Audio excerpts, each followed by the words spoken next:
Last class में हम लोगों ने ये पढ़ा था, कंप्लीट करा था। आईओटी वाले कुछ एक मैंने शोडान आपको सेंसस यूज करना बताया था। यूज करके देखा आप लोगों ने? नहीं देखा?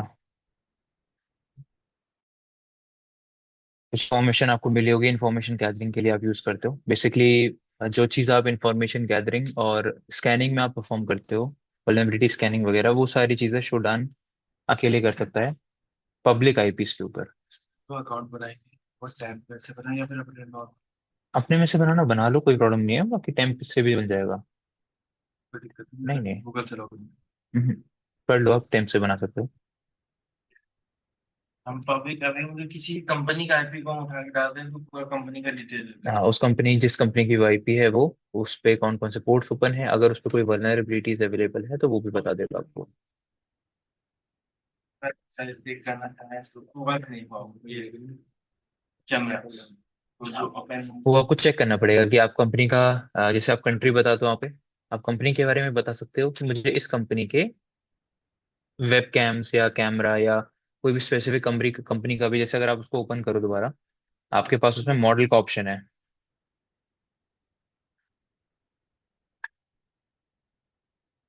ये उधर से निकालना।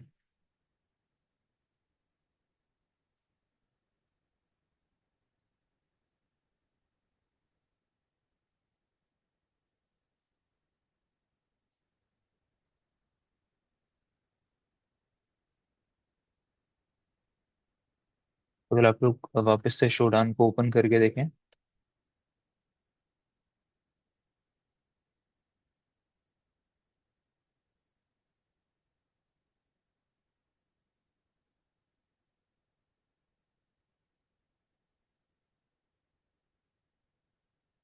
तो इसमें आपके पास फिल्टर्स अवेलेबल थे। हम लोगों ने देखे थे लास्ट क्लास में फिल्टर्स कौन कौन से हैं। तो आपके पास डिवाइस की इंफॉर्मेशन देने के लिए भी है कि आप डिवाइस के बारे में बता दो। डिवाइस के बारे में बता सकते हो कि किस तरीके का डिवाइस है। बाकी अगर आप ऑर्गेनाइजेशन के बारे में बताना चाहते हो तो ऑर्गेनाइजेशन के बारे में बता दो। तो जैसे आप कह रहे हो कि मुझे किसी स्पेसिफिक कंपनी के वेबकैम या कोई स्पेसिफिक मॉडल की डिवाइस चाहिए, तो आप एक तो ये वाला फिल्टर यूज करिए, ओआरजी वाला, ऑर्गेनाइजेशन के लिए। और आप एक और यूज कर सकते हैं डिवाइस वाला, जो आपको बता देगा किसी कंट्री में है तो कंट्री वाला यूज कर लीजिए। वो आपको बता देगा कि उस स्पेसिफिक कंट्री में इस तरीके की कोई डिवाइस अवेलेबल है या नहीं। और आप उसमें उसकी सिर्फ वल्नरेबिलिटीज या कुछ भी निकाल सकते हैं। हम्म। सिर्फ उसके ये ना, सर्विसेज ये के। आपको सर्विसेज के बारे में बता रहा है और कुछ नहीं बताएगा आपको। बस आपको ये बता देगा कि ये आईपी है, इस पे ये पोर्ट्स ओपन है, ये सर्विसेज रन कर रही है इस पे, और अगर उसकी कोई वल्नरेबिलिटी होगी वो बता देगा, किस लोकेशन में है। कुछ स्क्रीनशॉट या मतलब इमेजेस आपको दिख रही होंगी तो इमेजेस के बारे में बता देगा आपको। जितना ठीक है, तो आप मतलब अटैकर यूज कर सकते हैं। जैसे आपको एक आरडीपी वाला दिखाया था मैंने, तो आरडीपी वाला बहुत वल्नरेबल हो सकता है अगर आपका यूजर का पासवर्ड वीक है। ठीक है, तो वो चीजें आप उधर से फिर एक्सप्लॉइट कर सकते हैं, एक्सप्लोर कर सकते हैं। तो ये बहुत इंपॉर्टेंट सर्च इंजन है, इसलिए पहले ये फ्री था क्योंकि उतने अटैक्स नहीं होते थे, बट जैसे जैसे अटैक्स होने स्टार्ट हो गए तो ये इसको क्या कर दिया, पेड कर दिया गया। इसके एग्जांपल्स भी आपको दिए होंगे यहाँ पे। आप एग्जांपल्स भी मतलब यूज कर सकते हैं कि कैसे कैसे यूज करने हैं। सारे एग्जांपल्स को, सभी को नहीं, सभी का एग्जांपल नहीं दिया हुआ है, बस जो इंपॉर्टेंट है, बेसिक है, उनके बारे में आपको बताया हुआ है। आप देख सकते हैं यहाँ पे अलग अलग चीज़ों के कुछ रिस्ट्रिक्टेड फिल्टर्स हैं जो आप सिर्फ अकाउंट क्रिएट करने के बाद ही एक्सेस कर सकते हो। स्क्रीनशॉट के लिए फिल्टर्स हैं, जिसमें मैंने एक यूज करके बताया था आपको, है स्क्रीनशॉट कोलन करके, इस तरीके से। स्क्रीनशॉट लेबल के लिए कि स्क्रीनशॉट का एक्सटेंशन क्या होना चाहिए, आईसीएस होना चाहिए। अगर एसएसएल या एचटीटीपी से रिलेटेड यूज करना चाहते हो तो एसएसएल से रिलेटेड ये है, और एचटीटीपी से रिलेटेड यहाँ पे आपको दे रखे हैं कि सर्वर कौन सा है, अपाचे है, वहाँ पे बूटस्ट्रैप यूज हो रखा है या नहीं हो रखा है, और कोई फ्रेमवर्क आपको चेक करना है तो वो आप चेक कर सकते हो। तो वही चीज़ आपको दिखेंगी जिस तरीके के फिल्टर्स आप वहाँ पर यूज करेंगे। ठीक है, तो सिंपल है इसको यूज करना। फिल्टर्स की वजह से इसको यूज करना बहुत ही ज्यादा इजी भी है, बट सारे फिल्टर्स आप यूज नहीं कर सकते हैं। जैसे अगर आप फॉर एग्जांपल, मैं ये सीवी वाला था, कौन सा, वल्न वाला था, हैज वल्न वाला अगर मैं यूज करके दिखाऊं आपको, और कोई भी एक वल्नरेबिलिटी मुझे निकालनी पड़ेगी। जैसे इटर्नल ब्लू आपको लोगों को मैंने बताया था, इसका सीवी नंबर था कुछ, सीवी 072007 करके था, 2017 करके। तो निकाल के देख लेते हैं। ये रहा। तो अगर मैं ये सीवी नंबर कॉपी कर लेता हूँ,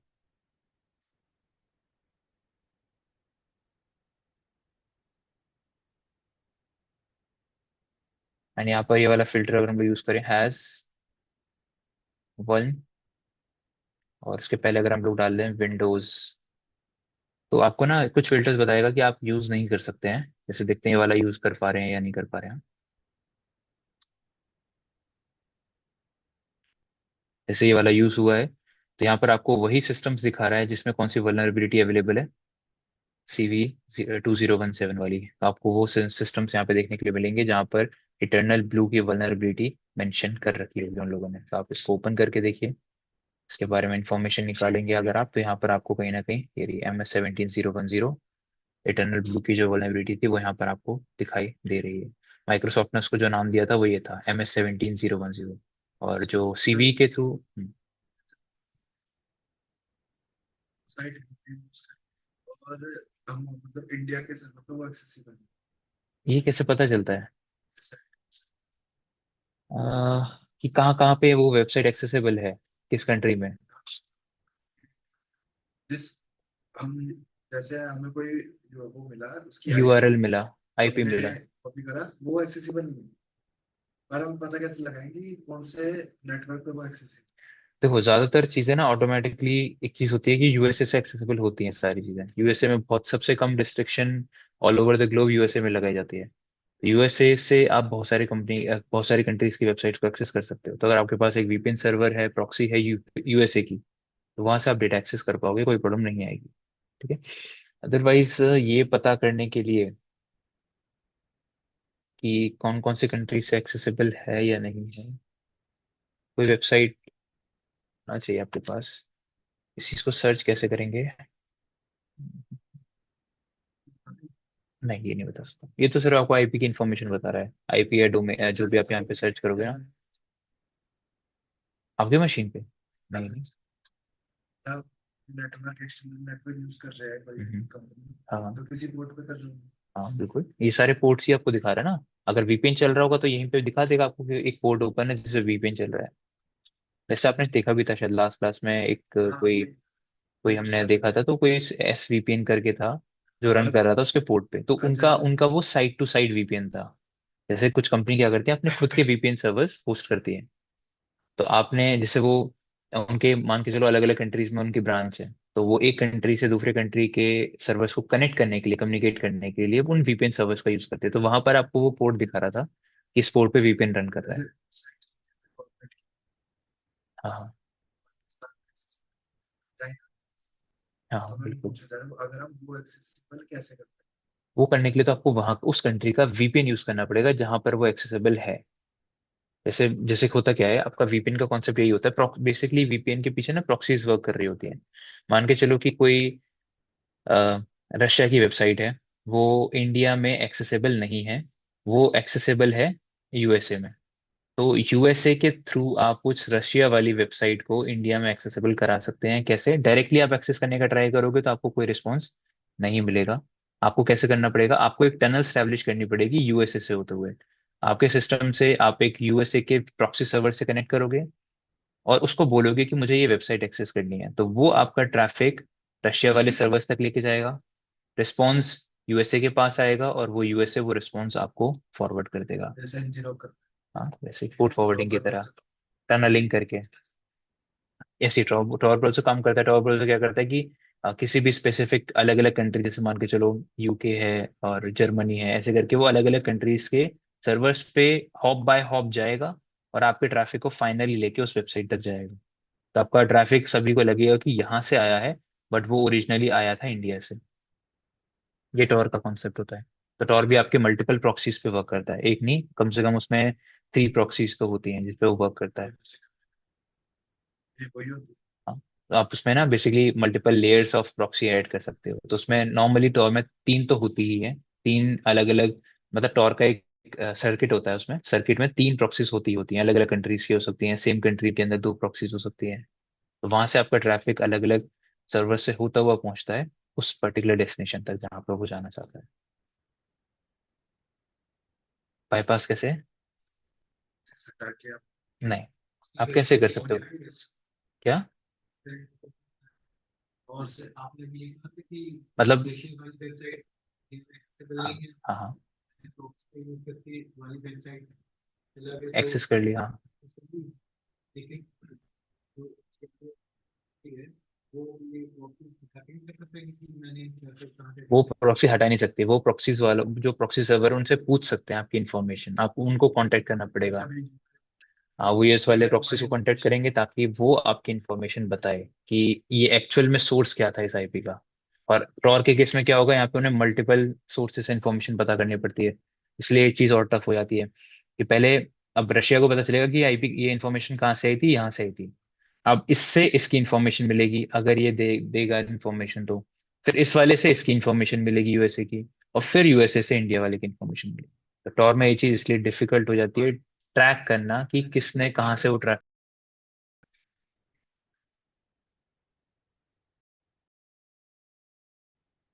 देखो मतलब डिफरेंस तो क्या होता है कि आप तो आपकी आईपी नहीं जाती उसके पास, सबसे बड़ा एडवांटेज। दूसरी चीज, अगर वेबसाइट यहाँ से नॉर्मली आप एक्सेस नहीं कर पा रहे हो तो एक्सेस कर रहा था मैं। तीसरी चीज स्लो होगा, आप जब वीपीएन टॉर के थ्रू ये चीज और स्लो हो जाएगी।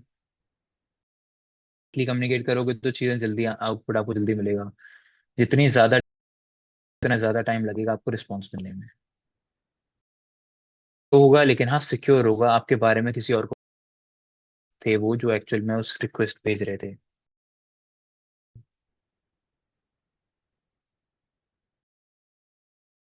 VPN के थ्रू कर सकते हैं आप, प्रॉक्सीज के थ्रू जाएगी, बट डिपेंड करता है कि जिसके ऊपर आप इन्वेस्टिगेशन करना चाहे। अगर आपने बहुत बड़ा इन्वेस्टिगेशन करके बिल्कुल निकाल ले। उसी के पास जाने में तकलीफ होता है। प्रॉक्सी देखो, प्रॉक्सी सर्विस पे भी उनकी अलग अलग अपनी अपनी पॉलिसी होती है, कुछ ऐसी प्रॉक्सीज होती हैं जो क्लाइंट की इन्फॉर्मेशन नहीं देती हैं। बट डिपेंड करता है आपने कितना बड़ा अटैक परफॉर्म करा है। अगर आपने बहुत बड़ा अटैक किया है तो इन्फॉर्मेशन देनी पड़ती है उनको, क्योंकि उसके ऊपर फिर गवर्नमेंट का प्रेशर होता है। तो चीजें हैं बहुत सारी जिसके अकॉर्डिंग ये डिसीजन लिया जाता है कि आईपी देना है या नहीं देना है। हेलो।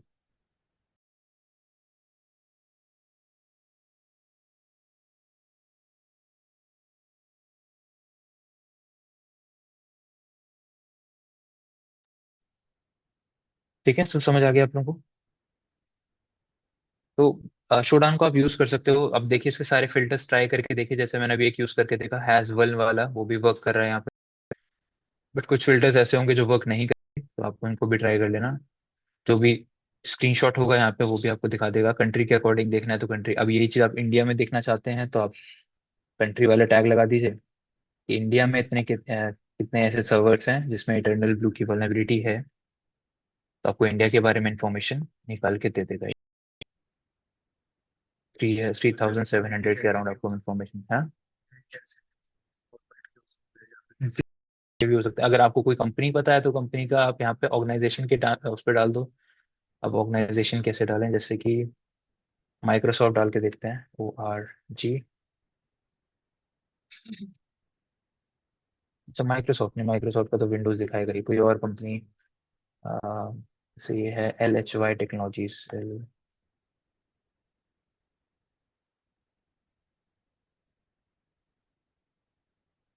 देखते हैं क्या दिखा रहा है। एक ही दिखा है सिर्फ, तो अब बेटर है आप ऑर्गेनाइजेशन डाल दो। अगर उस ऑर्गेनाइजेशन का होगा कोई सर्वर तो दिखा देगा। इसका एक ही इकलौता सर्वर था जहाँ पर ये सारी चीजें मैच कर रही थी, ये वल्नरेबिलिटी भी थी, कंट्री भी ये थी और ये थी। तो जितने जैसे आप गूगल डॉक्स यूज करते हैं ना, जितने ज्यादा फिल्टर्स आप डालते हो, डॉक्स डालते हो, उतना बेटर आपको इन्फॉर्मेशन मिलती है। तो आपको एक ही डिवाइस मिली यहाँ पर जो इस कंपनी की थी, कंट्री, वल्नरेबिलिटी और विंडोज, ये सारी चीजें वहाँ पे मैच कर रही थी। तो ये फिल्टर्स बहुत इंपॉर्टेंट है जो भी दिखाए थे मैंने आप लोगों को। जितने अच्छे से आप फिल्टर्स को यूज करोगे उतने अच्छे से आप इंफॉर्मेशन निकाल पाओगे अपने टारगेट के बारे में। सेंसस में से इतने एडवांस फिल्टर्स नहीं है, इसलिए ज्यादातर इसको यूज किया जाता है। बट हाँ, दोनों टूल्स आपको याद रखने हैं, सेंसस एंड शोडान। चलिए समझ आ गया आप लोगों को। तो इस वाले मॉडल में बस यही है। बाकी स्कैनिंग, अगर आपके पास कोई आईडी डिवाइसेस है उनको आप स्कैन करके देखिए, TCP स्कैनिंग करिए उनके ऊपर, UDP स्कैनिंग करिए, उसके कुछ पोर्ट्स ऊपर आएंगे, उन पोर्ट्स के ऊपर फिर आप एनक्रिप्शन करिए, जैसे मैंने आपको करके बताया था कि आप जो भी सर्विस रन कर रही है सर्विस के बारे में पढ़िए कि सर्विस कौन सी है। गूगल बता देगा आपको कि किस तरीके की सर्विस है। फिर उसके एक्सप्लॉइट सर्च करिए कि इसको कैसे एक्सप्लॉइट किया जा सकता है। ठीक है। इसको इसकी वल्नरेबिलिटीज अगर कोई है तो वो आप सर्च करिए। अगर ये सब चीजें मिल रहा है तो आप फिर आगे मूव कर सकते हैं।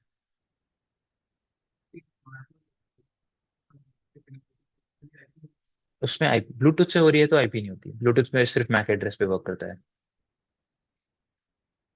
ब्लूटूथ ब्लूटूथ अपना टेक्नोलॉजी यूज करता है कम्युनिकेशन के लिए। वो आपके मोबाइल के साथ कनेक्ट करके नोटिफिकेशन को शेयर करता है। जैसे आप डेटा शेयर कर रहे होते हैं तो वैसे नोटिफिकेशन शेयर हो जाते हैं ब्लूटूथ के थ्रू। बट हम लोग उन डिवाइसेस की बात कर रहे हैं जिसपे आईपी हो, क्योंकि आप मैक एड्रेस को स्कैन नहीं करते, आप आईपी को स्कैन करते हैं। आप उसको वाईफाई हॉटस्पॉट किससे भी कनेक्ट कर पाए, उस तरीके की डिवाइसेस के बारे में हम लोग यहाँ, क्योंकि उन डिवाइसेस को ही इंटरनेट ऑफ थिंग्स बोला जाता है।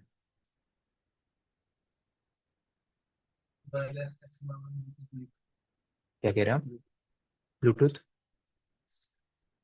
यार ब्लूटूथ पे ना जो अटैक्स होते थे ना वो बहुत पुराने हैं। कोई जैसे ब्लू जैकिंग अटैक है जो डॉस डॉस अटैक की तरह वर्क करता है ब्लूटूथ पे। बट वो अटैक्स ना आप मतलब परफॉर्म अब नहीं होते हैं। ब्लूटूथ अब पहली बात कोई यूज नहीं करता। और उन अटैक्स को परफॉर्म करने के लिए आपकी, जैसे अभी तक आप क्या कर रहे थे, आप जब वायरलेस अटैक आप लोगों ने परफॉर्म किया था तो आप लोगों ने एक वायरलेस अडेप्टर लगाया था। उस लोग को लगाने की नीड क्यों थी? क्योंकि आपके काली पर वाईफाई का कोई ऑप्शन ही नहीं था। वैसे ही अगर आप चेक करोगे आपकी काली में ब्लूटूथ का भी ऑप्शन नहीं होता है अगर वो वर्चुअल मशीन पे रन कर रहा होता है। नहीं होता है। तो वो तब आएगा ऑप्शन, या तो आप उसको होस्ट मशीन पर रन करो या फिर आप ब्लूटूथ अटैक्स तब परफॉर्म कर पाओगे जब आप एक ब्लूटूथ अडेप्टर, जैसे वायरलेस अडेप्टर होता है वैसे ब्लूटूथ अडेप्टर भी आते हैं। तो वो ब्लूटूथ अडेप्टर आप अपने सिस्टम से अटैच करो, उसके ड्राइवर से जो भी है वो इंस्टॉल करो, उसके बाद आप अटैक परफॉर्म कर पाएंगे। तो ब्लूटूथ अडेप्टर्स जो आते हैं उसमें भी आपको मॉनिटर मोड और पैकेट इंजेक्शन सपोर्ट करना चाहिए, अदरवाइज ये अटैक्स आप परफॉर्म नहीं कर पाते हैं। और उसके अटैक ना अब एक तरीके से पुराने हो चुके हैं, कोई भी अब ब्लूटूथ अटैक परफॉर्म नहीं करता क्योंकि ब्लूटूथ अब यूज ही नहीं होता उतना ज्यादा कम्युनिकेशन या कनेक्टिविटी के लिए। क्या? कैसे यूज हो रहा है बताओ? फाइल ट्रांसफर करने के लिए कूलिंग जमाना हो गया। फाइल ट्रांसफर करेंगे।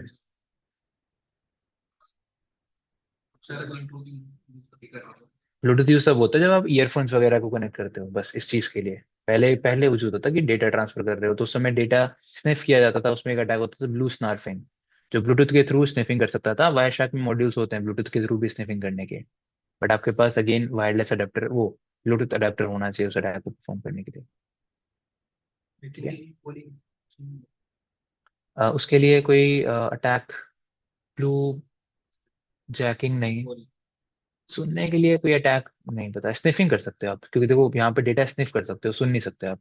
स्निफिंग के लिए बताया ना, ब्लू स्नाफिंग करके एक अटैक होता है जो आप अटैक अटैक परफॉर्म कर सकते हो ब्लू उसके थ्रू ही, वायर शार्क के थ्रू। वायर शार्क में आप किसी भी तरीके के वायरलेस पैकेट को कैप्चर कर सकते हो, चाहे वो ब्लूटूथ का हो चाहे वो वाईफाई का हो। तो नहीं नहीं, इंक्रिप्टेड कैसे होगा? ब्लूटूथ का कम्युनिकेशन ऐसे नहीं इंक्रिप्ट होता है। वॉइस के थ्रू, वॉइस का नहीं, जैसे डेटा आपने जो ट्रांसमिट करा है वो आपके पास हैक्स या बाइनरी फॉर्म में आ जाएगा, जो भी जिस भी मेथड में वो ट्रांसमिट कर रहा होगा। जैसे बाइनरी में कर रहा है तो बाइनरी में हैक्स डेटा आपको मिल जाएगा। बाइनरी हो सकता है, हैक्स हो सकता है, वो डेटा आपके ब्लूटूथ उसके वायर शार्क के अंदर कैप्चर हो जाएगा। बट उसके लिए आपको वायरलेस अडेप्टर चाहिए, ब्लूटूथ अडेप्टर चाहिए अपने मशीन पे। नहीं तो अपने बेस मशीन पे डाल के कर लो। और अगर अटैक परफॉर्म करना है तो एक टूल किट आती है इसकी। हाँ, टूल किट है, HCI टूल के नाम से, HCI टूल। आप लोग चेक कर लेना एक बार। नहीं नहीं भाई, टूल है ये, मतलब काली का टूल है। HCI टूल आपके ब्लूटूथ कनेक्शंस को चेक करने के लिए ऐसे करके टूल है जो आप यूज कर सकते हो। तो ये आपके पहले से ही होता है काली के अंदर, HCI टूल के नाम से। बट वो वर्क तभी करेगा जब आपके पास ब्लूटूथ के ऑप्शंस होंगे अवेलेबल।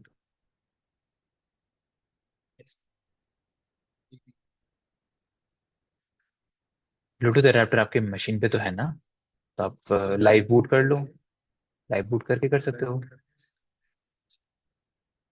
लाइव बूट करके तो कर सकते हो ना, वो तो जैसे आपको मैंने बताया था ना। लेकिन तब वर्क करेगा ना जब उस पर भी पैकेट इंजेक्शन सपोर्ट करेगा। अगर जैसे मैंने आपको बताया था कि आप एक्सटर्नल अडेप्टर में क्यों लेना पड़ा था, क्योंकि आपका सिस्टम का वायरलेस अडेप्टर ये चीज सपोर्ट नहीं करता था। अटैक परफॉर्म करने के लिए नहीं बनाया गया था उसको, राइट। इसलिए अलग से अडेप्टर आते हैं। सारे अडेप्टर इसलिए अटैक नहीं परफॉर्म करने के लिए होते हैं क्योंकि वो अडेप्टर्स में मॉनिटर मोड और पैकेट इंजेक्शन सपोर्ट नहीं करता है।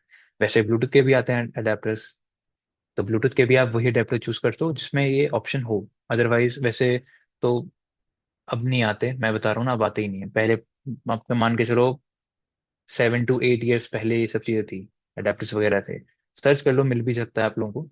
बट आपको आपके सिस्टम वाला बहुत कम चांसेस है कि वो वर्क करे, पैकेट इंजेक्शन और ये सब चीजें सपोर्ट करे। बाकी ट्राई आप लोग कर सकते हो HCI टूल से। आप वो आसपास की जितनी भी ब्लूटूथ डिवाइसेस है ना जिसमें ब्लूटूथ इनेबल्ड है, वो डिवाइसेस को आप पता कर सकते हो इसके अंदर। जैसे एयरोडम्प है जैसे वैसे। एरोडम्प होता है ना, वैसे HCI टूल आपको ब्लूटूथ कनेक्शंस के बारे में बता सकता है जो आपके आसपास है, नियर बाय है उनका। ब्लूटूथ भी मैक एड्रेस पे वर्क करता है। जैसे वाईफाई की मैं अपने सिर्फ मैक एड्रेस का यूज किया था अटैक परफॉर्म करने, है ना, वैसे ही ब्लूटूथ भी मैक एड्रेसेस पे ही वर्क करता है। ठीक है? तो आप लोग इसको एक बार एक्सप्लोर कर लेना, कुछ हेल्प चाहिए तो एक बार ट्राई करके देखो जितना चीजें मैंने बताई है। और भी टूल्स मिल जाएंगे, जैसे यहाँ पे और भी बता रखा है ब्लू सेड, ब्लूटूथ HCTL, इसको भी ट्राई कर लेना, HCL टूल। ये दोनों आपके ब्लूटूथ के डेटा को स्निफ करने के लिए, कैप्चर करने के लिए यूज किए जा सकते हैं। तो आप इनको एक बार ट्राई करके देखो, कोई चीज निकल के आती है तो कल बताना, कल ट्राई कर लेंगे इन चीजों को यहाँ पे भी। बट थोड़ा आप एक्सप्लोर करके आओ अपने सिस्टम पे, एक बार लाइव बूट करके ट्राई करके देखो, क्योंकि वैसे आप HCI टूल चलाओगे नहीं चलेगा, मतलब चलेगा तो लेकिन कुछ इन्फॉर्मेशन नहीं देगा। बट जब आप ऐसे सिस्टम में करोगे जहाँ ब्लूटूथ है काली पर, उसमें करेगा आप।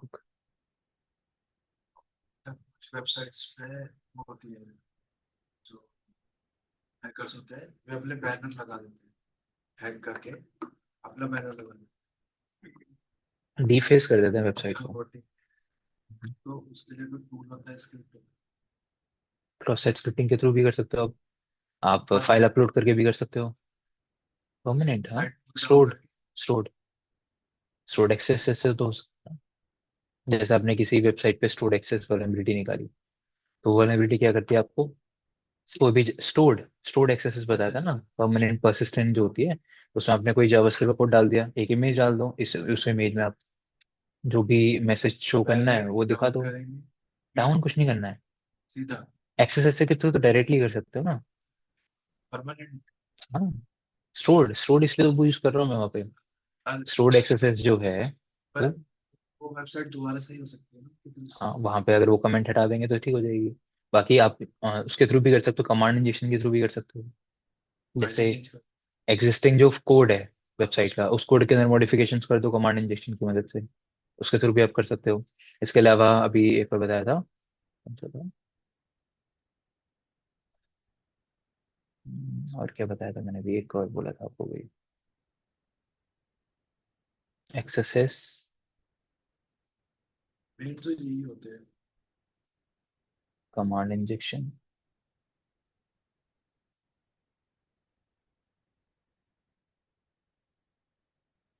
बोला था यार मेरा।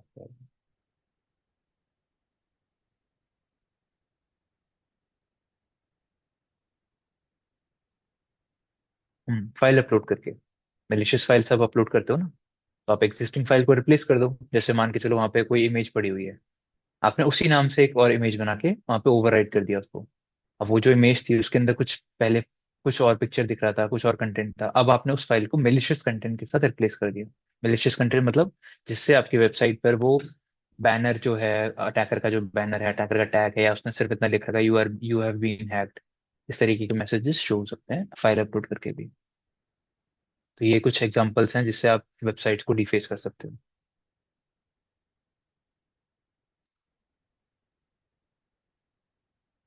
ठीक है, आप लोगों को समझ आया? तो एक बार आप लोग ये HCI टूल वाला ट्राई कर लेना, अगर कुछ है तो मुझे बताना, नेक्स्ट क्लास में मैं बता दूंगा आपको। ठीक है, चलिए, तो ये मॉड्यूल आपका कंप्लीट हो चुका है यहाँ पे। अब इस पे जो भी आपको प्रैक्टिकल कुछ भी करना है आप देखिए कैसे कर सकते हैं उन डिवाइसेस को। आपके घर में टीवी वगैरह होगा, आपके घर में स्मार्ट स्पीकर वगैरह कुछ भी है जो वाईफाई से कनेक्टेड है, उनके आईपीस को स्कैन करिए, देखिए क्या क्या इन्फॉर्मेशन आप निकाल पाते हो उनके बारे में। कंप्लीट स्कैन करो, हाइफन पे हाइफन से। UDP पोर्ट्स भी स्कैन करो, TCP पोर्ट्स भी स्कैन करो, और फिर देखो कि क्या क्या पोर्ट्स ओपन है, उसके सर्विसेज के ऊपर थोड़ा डेटा निकाल के लेके आओ। फिर वल्नरेबिलिटीज चेक करो, उसकी सर्विस वर्जन निकालो, देखो क्या क्या चीज़ें मिल रही है और कैसे उसको एक्सप्लॉइट किया जा सकता है। अच्छा जैसे जैम्प वगैरह नहीं होता, सर्वर हाँ कंट्रोलर। हाँ, अब अपाचे का सर्वर आप बना सकते हो जैम से। जैम पे हमने कोई सर्विस चालू करी, वो सर्विस चालू हुई हमारी प्राइवेट आईपी पे, वो पब्लिक पे भी पब्लिक पे कर सकते हो अगर आपने उसको पोर्ट फॉरवर्डिंग कर रखा है उसको। वो देखता कहीं है से भी जैसे, एक्सेस हो जाएगी फिर वो। जैसे डोमेन खरीदा, हाँ उसको वैसे डेप्लॉय उसी की किया। तरह ही हो गया है वो। क्योंकि उनका जो सर, लेकिन ये सारे काम एनजी रॉक यूज करा फॉर एग्जाम्पल, तो एनजी रॉक के सर्वर्स के थ्रू हो रहा होगा सारा काम। आपका खुद का सर्वर नहीं है ये। एनजी रॉक के सर्वर के थ्रू आपने अपने वेबसाइट को पब्लिक किया है। तो उनके सर्वर्स के होते हुए सारा ट्रैफिक जा रहा होगा आपके सर्वर पे। उनको पता होगा हर एक एक्टिविटी आप क्या कर रहे हो, यूजर्स क्या कर रहे हैं, इस तरीके से। और पहली बात, दूसरी बात की मतलब नाम भी एनजी रॉक का आ रहा होगा उस यूआरएल में, आपका नाम नहीं आ रहा होगा। ये भी है। या तो खरीदना पड़ेगा या या तो अपना आपको बनाना डोमेन पड़ेगा। खरीदना पड़ेगा अपने नाम से।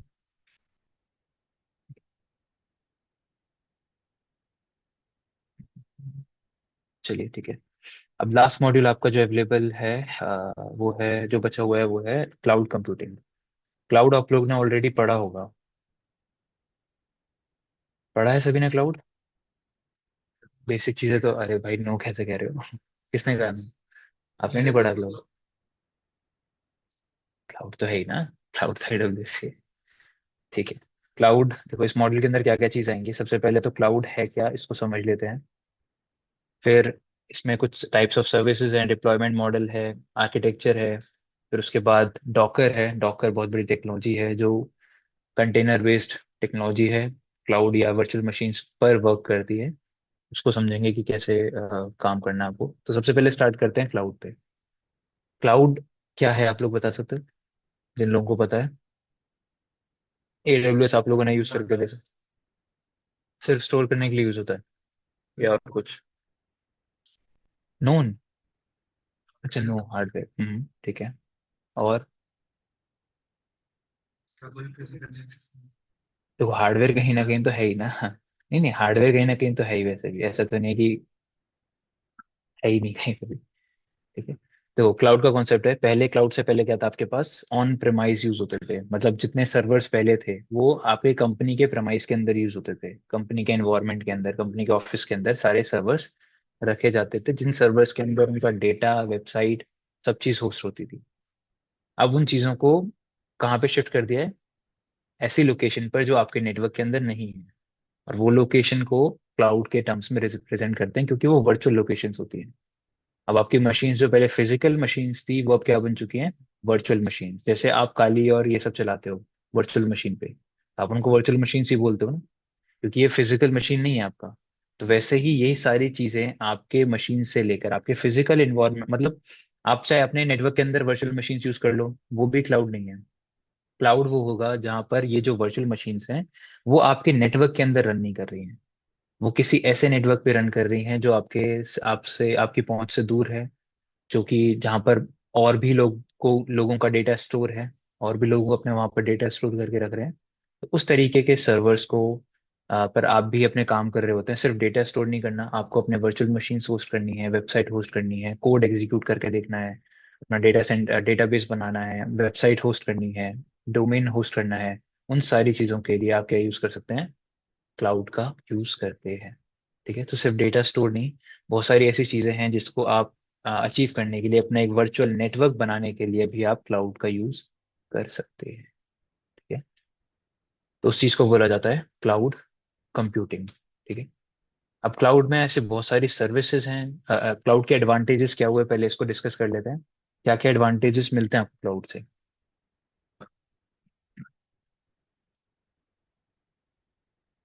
मतलब आपका कॉस्ट एफिशिएंट होता है सबसे पहली चीज। तो कॉस्ट एफिशिएंट कैसे, कि पहले उन सर्वर्स को होस्ट करने के लिए आपको मैन पावर रखनी पड़ रही थी 24/7, उनको अपडेट करना पड़ रहा था, उनको इलेक्ट्रिसिटी, एयर कंडीशनिंग प्रोवाइड करनी पड़ रही थी, ताकि वो ठंडे रहें, उनको पावर मिलती रहे। वो चीजें अब आपको नहीं करनी है। आपको उनको मैनेज करने के लिए 24/7 कोई टीम नहीं रखनी है, कोई मॉनिटरिंग सॉफ्टवेयर रन नहीं करना है। वो सारी चीजें, सिक्योरिटी की आपको चिंता करने की जरूरत नहीं है, क्योंकि वो सारी चीजें आप कौन करेगा? Cloud provider. जैसे कि AWS, एज्योर, गूगल, IBM, ऐसे बहुत बड़े बड़े क्लाउड प्रोवाइडर्स हैं जो ये सारी रिस्पॉन्सिबिलिटी आपसे ले लेते हैं।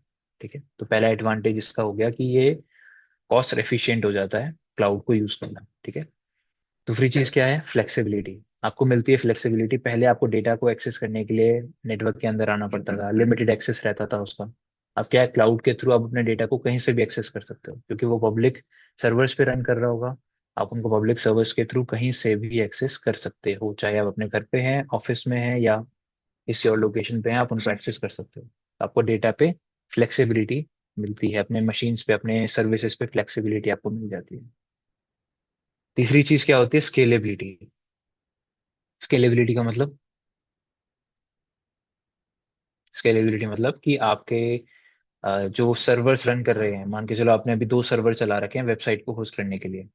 अब आपको अचानक से रिक्वायरमेंट पड़ी तो आपने एक सर्वर और बढ़ा दिया, या फिर एक उन्हीं एग्जिस्टिंग सर्वर की आपने जो रिक्वायरमेंट्स थी या कॉन्फ़िगरेशन थी उसको इम्प्रूव कर दिया, थोड़ा सा इंक्रीज कर दिया या इम्प्रूव कर दिया। तो वो भी क्या हो जाएगा आपका, वो भी किसके अंदर आ जाएगा, वो किसके अंदर आता है, स्केलेबिलिटी के अंदर आता है। स्केलेबिलिटी का मतलब कि स्केल अप और स्केल डाउन करना इजी हो जाता है आपके लिए। अगर आपको रिसोर्सेज बढ़ानी है तो आप बढ़ा सकते हो विद इन अ क्लिक। आप ऐसा नहीं कि अगर आपको वही चीज फिजिकल इन्वायरमेंट में करनी पड़ती तो क्या होता, आपको एक अलग से सर्वर लेके आना पड़ता, उस पे रिक्वायरमेंट लगाते, फिर उसको सेटअप करते, कॉन्फ़िगर करते, बहुत टाइम लग जाता। बट यही चीज क्लाउड पे एक क्लिक के साथ भी आप कर सकते हैं। आप स्नैपशॉट लेके दूसरे मशीन पे डाल दो, बैकअप ले लो यहाँ से, इमेज उठा के दूसरे में डाल दो, ताकि वो बने बनाया ऑपरेटिंग सिस्टम आपका तैयार हो जाए और आप उस पर जो भी सर्विसेज होस्ट करनी है कर सकते हो। आपको 5 से 10 मिनट के अंदर आपके सारे काम हो जाएंगे। बट अगर यही चीज़ फिजिकली करनी होती है आपको, तो आपको बहुत ज़्यादा, शायद 2 से 3 दिन या एक हफ्ता आपको कम से कम लग जाता है ये सारी चीज़ों को सेटअप करने के लिए। राइट। तो ये चीज़ स्केल अप स्केल डाउन, सिर्फ स्केल अप करना ही नहीं, स्केल डाउन करना भी बहुत ज़्यादा आपके लिए क्या हो जाता है, चीज़ें ईजी हो जाता है। स्केल डाउन करने का मतलब कि अब आपको रिक्वायरमेंट नहीं है। मान के चलो आप वो सर्वर लेके आए, खरीद के लाए, अब रिक्वायरमेंट नहीं है तो उसको बेचो जाके, है ना, या तो उसको स्टैंड बाय पे रखो, तो एक तरीके से उसको कॉस्ट खाएगा आपकी।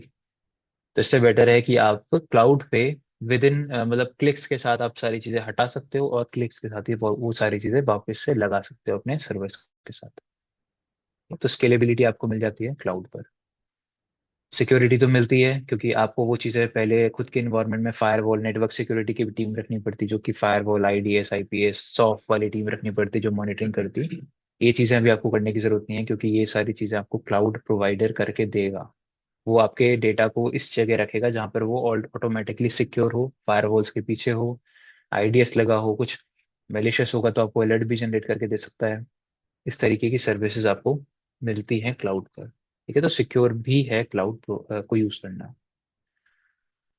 ये कंपनी ट्रस्टेड है जो इनको मैनेज करे। आप जैसे आप अपना, आप तभी क्लाउड को यूज करेंगे जब आपका, आपको एक तो ट्रस्ट है उस कंपनी पे जो आपका क्लाउड प्रोवाइडर है, प्लस आपको आपका डेटा बहुत ज्यादा कॉन्फिडेंशियल नहीं है। जैसे गवर्नमेंट वगैरह यूज नहीं करते क्लाउड्स को। गवर्नमेंट के क्या प्राइवेट होता है, उनके यूज करते हैं। खुद के फिजिकल सर्वर, खुद का डेटा सेंटर, वो प्राइवेट क्लाउड का कॉन्सेप्ट यूज करते हैं। ठीक है। बट जो बाकी यूजर्स हैं, बड़ी बड़ी कंपनियां हैं जिनका उतना कॉन्फिडेंशियल डेटा नहीं होता है, तो वो पब्लिक क्लाउड के कॉन्सेप्ट को यूज करते हैं। पर प्राइवेट क्लाउड में क्या होता है कि आपका खुद का क्लाउड एनवायरनमेंट है, वहां पे आपकी खुद की सर्विसेज रन कर रही हैं, खुद का डेटा सेव है, किसी और का डेटा वहां पे सेव नहीं है।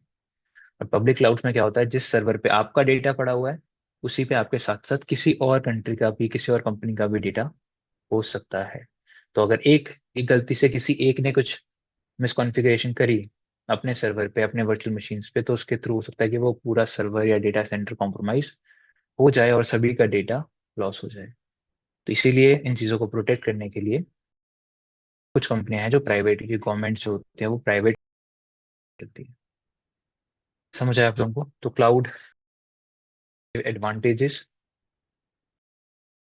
अब सर्विसेज की बात करते हैं, या टाइप्स ऑफ सर्विसेज, किस किस सर्विसेज आपको प्रोवाइड करता है क्लाउड। सुना होगा आप लोगों ने, second platform as and third a service.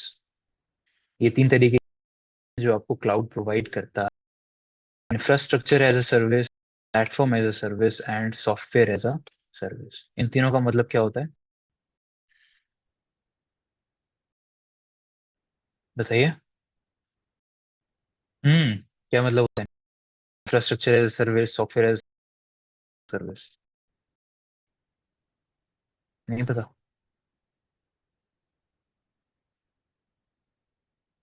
देखिए, जब भी आपको क्लाउड की सर्विसेज की बात की जाए तो ये तीन आपके पॉपुलर जर्नलाइज्ड सर्विसेज हैं जो आपको दी जाती हैं। पहला है इंफ्रास्ट्रक्चर एज अ सर्विस। पहले तो एक चीज समझ लो, एज अ सर्विस वर्ड का मतलब क्या होता है। एज अ सर्विस का मतलब होता है कि कोई चीज आपने परमानेंटली प्रोवाइड नहीं करी है, आपने एज अ सर्विस दिया है।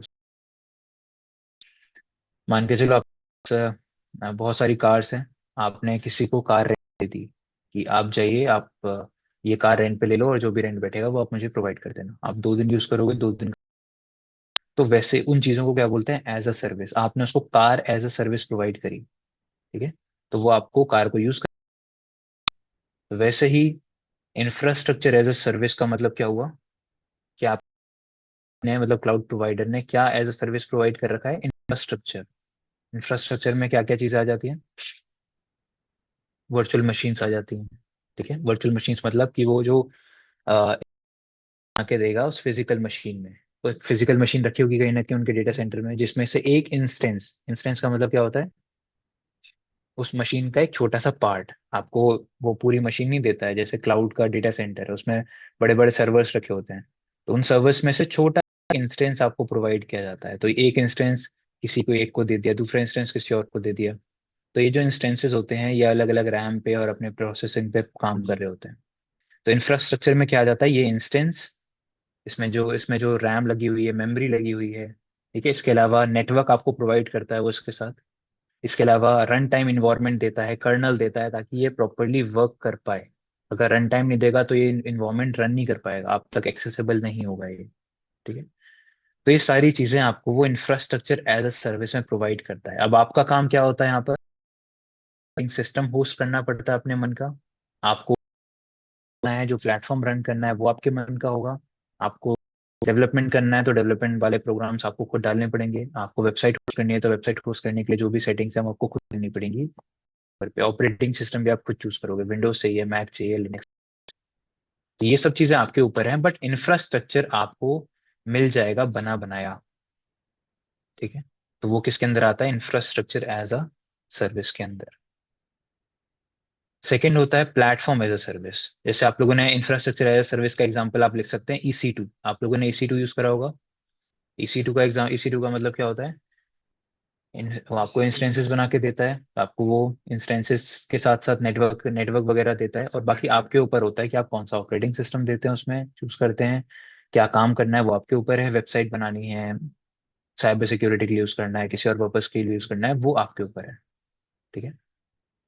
प्लेटफॉर्म एज अ सर्विस क्या होता है? यहाँ पर ये नॉर्मली काम करता है डेवलपमेंट वालों के लिए, जो डेवलप करते हैं चीज़ों को, टूल्स बनाते हैं, सॉफ्टवेयर डेवलप करते हैं, स्क्रिप्ट्स लिखते हैं, उनके लिए प्लेटफॉर्म एज अ सर्विस वाला सॉफ्टवेयर दिया जाता है। जहां पर आपको एक बना बनाया प्लेटफॉर्म मिल जाएगा। ऑपरेटिंग सिस्टम, इंस्टेंस और requirements, run time, kernel, network, ये सब तो देगा ही देगा आपको। साथ में क्या दे देगा? वो आपको एक प्लेटफॉर्म स्टैब्लिश करके देगा। ऑपरेटिंग सिस्टम भी खुद ही दे देगा। आपको बस उस प्लेटफॉर्म पर अपना काम करना है। अगर आपका काम है पाइथन का कोड लिखना, तो आप उस पर पाइथन का कोड रन करिए। आपका काम है वेबसाइट होस्ट करना, आप वेबसाइट होस्ट करिए। आपको बना बनाया प्लेटफॉर्म दे देगा वो, उस पर आप इजीली वेबसाइट को होस्ट कर सकते हैं। जैसे प्लेटफॉर्म एज सर्विस में लैम्डा आप लोगों ने सुना होगा, AWS लैम्डा, या फिर इलास्टिक बीन स्टॉक सुना होगा आप लोगों ने। AWS की सर्विस होती है इलास्टिक बीन स्टॉक। तो ये जो दो सर्विसेज हैं, ये किसका एग्जांपल हो सकती है? आपके प्लेटफॉर्म एज अ सर्विस।